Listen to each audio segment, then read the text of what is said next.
ચૂંટણીનો માહોલ અને ભાષણોની ગરમી, પરંતુ જ્યારે આ ભાષણો દેશની સરહદો પાર કરીને પાકિસ્તાન સુધી પહોંચી જાય અને પછી ઇતિહાસના પાનાઓ સુધી વળી જાય, ત્યારે સ્પષ્ટ થઈ જાય કે રાજકારણ હવે મુદ્દાઓથી વધુ નિવેદનો પર ચાલી રહ્યું છે.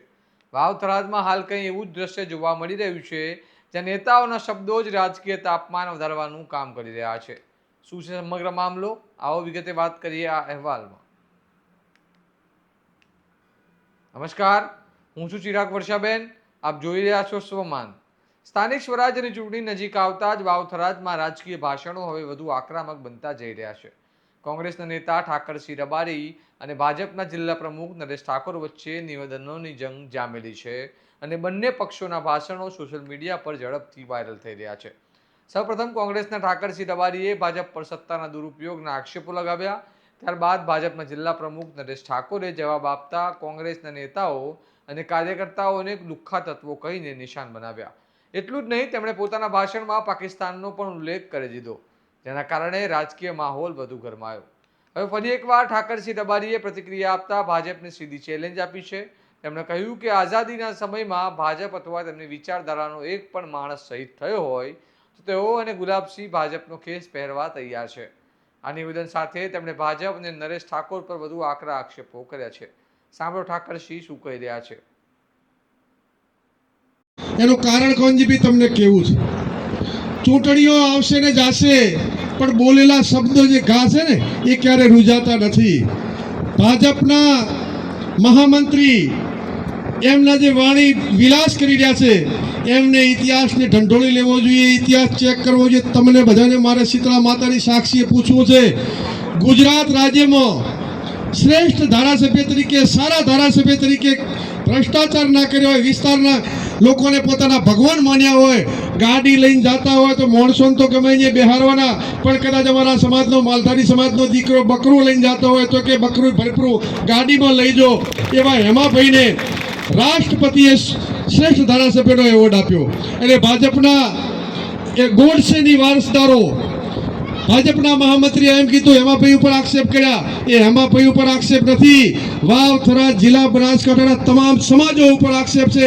તમામ સર્વ સમાજોનું અપમાન છે અને અપમાનનો બદલો લેવા માટે 26મી તારીખે પંજાના નિશાન ઉપર વોટ કરી અને આ વેર વાળવાનું છે કે ક્યારે હેમાભાઈ પરબતભાઈ સામે લડ્યા હોય, માવજીભાઈ સામે લડ્યા હોય, ઘણા ધારાસભ્યો ભાજપ કોંગ્રેસની સામે લડ્યા, ક્યારેય એકબીજાના ભાજપવાળાએ પણ આક્ષેપ નથી કર્યા.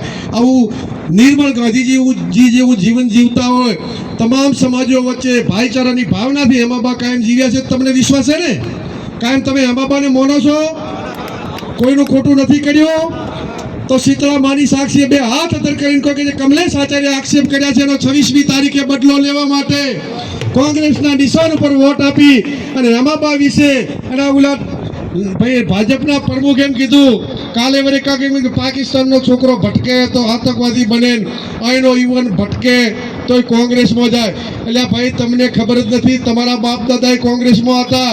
તમે જે બોલવા ઉભા થો છો ને માઇક ઉપર, એ કોંગ્રેસ ના હો તો બોલવાનો અધિકાર નતો. તમે જમીનના માલિક નતા. આ દેશમાં આઝાદી લાવી હોય, કોંગ્રેસને કલ્પના નથી કે અમે આઝાદી લાવીને અંગ્રેજોને ભગાડીને સરકાર બનાવશું. એમને એમ હતું કે અંગ્રેજોને ભગાડો, આ દેશને લૂંટી રહ્યા છે અંગ્રેજો ગોરાઓ, એમના માટે લડાઈ લડતા હતા. એ ટાઈમે આજે આ મંચ ઉપરથી, આ તળાવની ધરતી ઉપરથી પડકાર ફેંકું છું ભાજપના પ્રમુખને, એ ભાજપના મહામંત્રીને કે આ જનતાનું અપમાન કરતા પહેલા તમને વિનંતી કરું છું કે જ્યારે અંગ્રેજોને ભગાડવા માટે દેશના લોકો હજારોએ બલિદાન આપી દીધા, ભગતસિંહ ફાંસીના મોચડે ચડી ગયા. તમને ચેલેન્જ કરું છું, તમારી ભાજપમાંથી તમારી જો તાકાત હોય, એક પણ આ દેશ માટે શહીદ થયો હોય તો તમે મારી સામે આવીને જવાબ આપો, ડિબેટ કરો. કાલે હું ભાજપનો ખેસ પહેરી લીધું, આઝાદી માટે તમારું એક કૂતરું પણ લોહી કાઢ્યું હોય તો. એ ટાઈમે તમે શું કરતા હતા? આજે સર્વ સમાજને લુખ્ખા તત્વો કહેનારા ભાજપના પ્રમુખને કેવું છે, એ ભાજપના મહામંત્રી સર્વ સમાજ અને હેમાબાનું અપમાન કરે.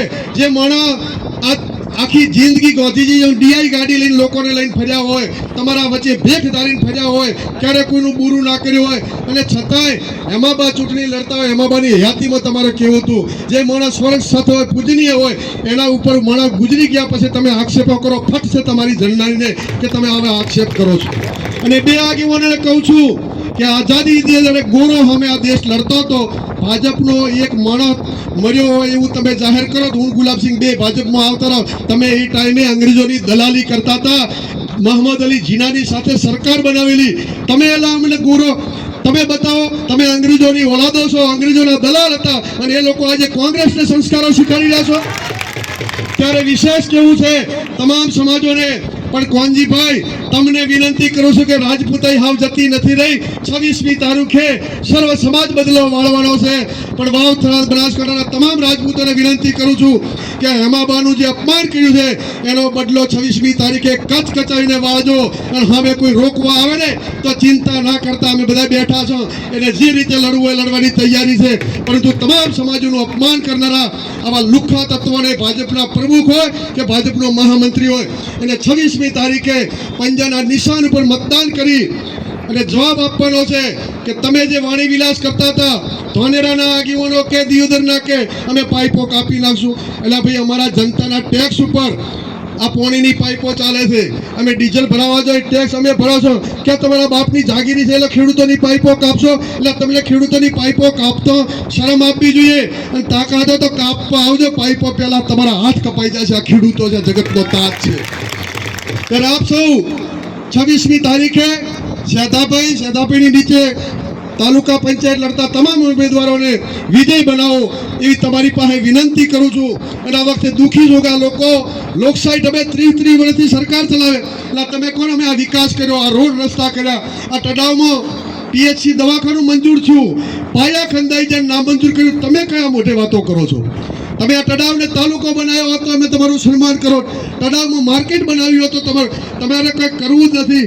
માત્ર ઝેર સમાજ વચ્ચે, હિન્દુ મુસ્લિમ વચ્ચેની ઝેરની ભાવનાઓ રેડો છે. ત્યારે તમને તમારા દીકરા તરીકે તમે કાયમી મને અહીં મોટો કર્યો, જિલ્લા પંચાયત જીતાડ્યો, તમારી પાસે ખોળા પાત્રને વિનંતી કરું છું કે આ 26મી તારીખે આ જે લુખ્ખા તત્વો બેફામ બોલી રહ્યા છે ભાજપના, એમને જવાબ આપવા કોંગ્રેસના પંજાના નિશાન પર વોટ આપી વિજય બનાવો. એ જ શબ્દો સાથે આપ સૌનો ખૂબ ખૂબ આભાર.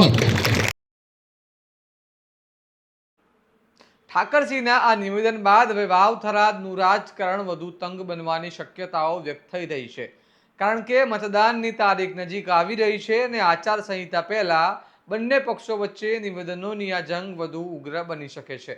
અંતમાં સવાલ એ છે કે શું આવા આક્રમક અને વિવાદાસ્પદ ભાષણો ખરેખર મતદારોને પ્રભાવિત કરે છે કે પછી આ માત્ર લાઇમલાઇટમાં રહેવાનો એક રસ્તો છે? હવે નજર રહેશે કે ભાજપ તરફથી આ નિવેદનોનો જવાબ કેટલો તીખો આવે છે અને મતદારો આખરે કોના શબ્દો પર વિશ્વાસ મૂકે છે. આ મામલે તમારું શું માનવું છે અમને કમેન્ટ કરીને જણાવો, અને આવા જ વિશ્લેષણાત્મક અહેવાલ માટે તમારા સ્વમાનને લાઇક, શેર અને સબસ્ક્રાઇબ કરવાનું ભૂલતા નહીં. નમસ્કાર.